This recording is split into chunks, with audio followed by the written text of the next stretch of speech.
Netinfo.tv est depuis 2 jours à Genval, en Belgique, pour le Forum économique Africa-Belgium Business Week 2015. Avec moi, Henri Désiré, nous faisons pour la 2e fois la synthèse de cette journée. Alors, quels ont été les moments forts de cette journée? Alors peut-être rappeler que cette 2e édition est co-organisée par Africa Rise ASBL avec AVL Express et la province du Brabant Wallon. Alors nous avons eu effectivement un focus sur le Brabant Wallon qui est la partie co-organisatrice où là le président du collège provincial Mathieu Michel est venu en fait parler de l'économie, du panorama économique de cette province, suivi ensuite par la gouverneure honoraire de cette même province qui nous ont d'une certaine manière montré en fait l'image la plus positive qui soit. Nous avons eu également un focus sur la Tanzanie. L'ambassadeur de Tanzanie auprès du Benelux et de l'Union européenne est venu à la rencontre des investisseurs potentiels en leur donnant évidemment force détail, des informations sur la manière la plus efficace d'investir dans ce pays.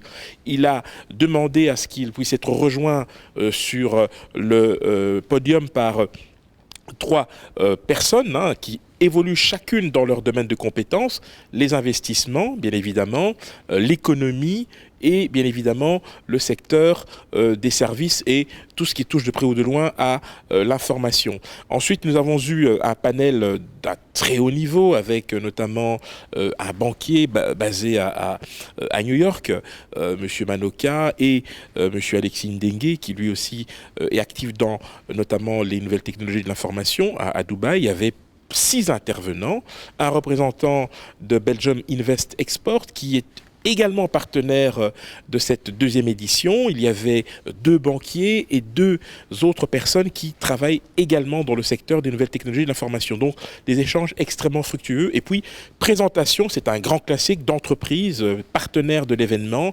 MK2 Partners, Astro Lindab qui est dans le secteur de la construction. Et une seule et même tonalité, en fait, nous sommes ouverts pour des convergences de vues avec des entreprises africaines. Et puis surtout, le but, c'est de montrer au fond qu'en dépit des problèmes qui existent sur le continent, il y a des choses à faire. Je voudrais également préciser et rappeler que Jacques Delaunoy, qui est l'un des parrains de ce forum, a fait un exposé. Et à cette occasion, il a signé, sa société a signé avec Siam Bénin un contrat de partenariat. Donc c'est aussi ça la réalité de Africa Belgium Business Week, des contrats qui débouchent sur des coopérations, je dirais, sur le long terme, et puis surtout la possibilité de créer vraiment des synergies entre entreprises européennes, belges, africaines, et puis québécoises. Québec, qui a été représenté aussi par son délégué, qui a aussi fait son exposé pour essayer de attirer en tout cas les investisseurs québécois en Afrique. Vous l'aurez compris, cette journée a été très dense. Alors maintenant, pour vous, tout de suite, quelques temps forts. Je peux vous assurer qu'aujourd'hui, si je peux donner un témoignage de réussite du groupe Delaunoy, c'est vraiment cela. C'est de savoir qu'il existe des institutions qui aident les entreprises PME à pouvoir se développer chez vous en Afrique. D'emblée, et sans le savoir, finalement, les migrants sont déjà porteurs de compétences interculturelles. C'est-à-dire qu'ils ont au moins eu la possibilité de s'adapter dans un environnement nouveau, parfois hostile.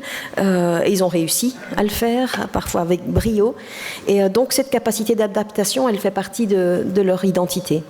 Au cours des dernières années, mais surtout au cours des prochaines années, nous voulons ouvrir très grandes les fenêtres et les portes de l'économie du Québec pour bâtir des ponts avec le continent africain. Cette année, le premier ministre, dans le discours du budget il y a 3 semaines, a annoncé que le Québec ouvrait une représentation à Dakar et que l'ambition de cette représentation politique et économique à Dakar sera de bâtir des liens entre les économies d'Afrique de l'Ouest et l'économie du Québec.